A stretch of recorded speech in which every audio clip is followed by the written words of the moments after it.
to anyone using controller, whether it's aim assist with a PlayStation controller or aim assist with an Xbox controller, it's time to make it even faster and even more overpowered.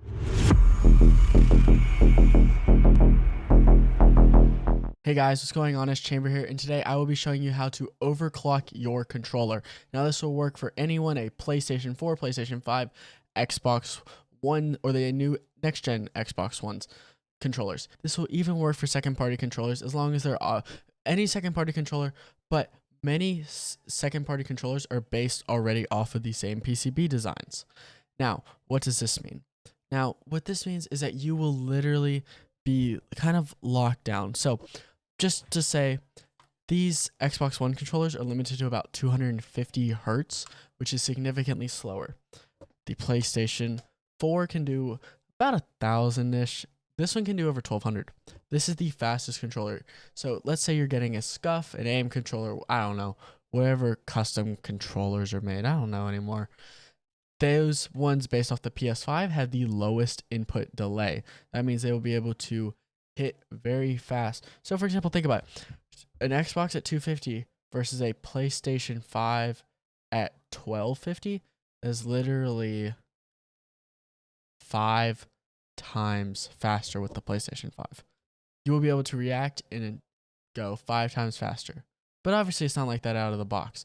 So let's show you how to get and overclock your controller now. Now I'm going to talk about the software that you actually need to overclock your controller. The first thing is the Lord of Mice software. This is what you use to overclock your USBs.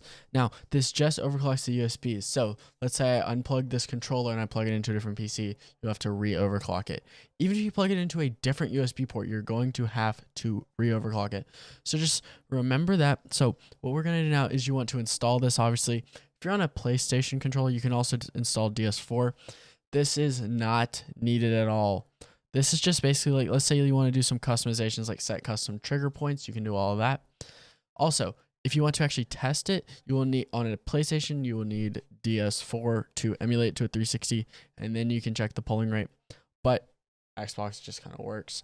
Obviously, this isn't needed though. So we are going to talk about what you need. So first of all, just plug in your controller, which I do not have. So we want to start off by plugging in our controller here. And you want to go to the software driver setup.exe. I already have a shortcut here. Now, once you get here, once you get to this window, you want to hit, instead where it says mice, you want to hit all. Now, as you can see, I already have it. So let me show you the two actually right now. Here's how the two controllers will look. So Xbox controllers actually show up as Xbox controllers. You can set these. The way you can tell a PlayStation controller is it will say like headset, microphone, and then wireless controller really small, as you can tell. So we're going to act like none of this is set up. So the first thing you want to do is you want to hit install service. This sets up so you can actually overclock your controller. Now, let's say I'm using my PlayStation controller. You want to check filter on device. This is not checked by default. And then I want to hit 1,000. The reason you don't want to do 2,000, 4,000, or 8,000 is because these are not as stable the higher the polling rate. So you'll get slightly lower, but instead of going from like, it will still be around that 1,200 mark. So it'll just go very much in jitter a lot, so it's not as smooth. 1,000 is just gonna be the most smooth for you guys.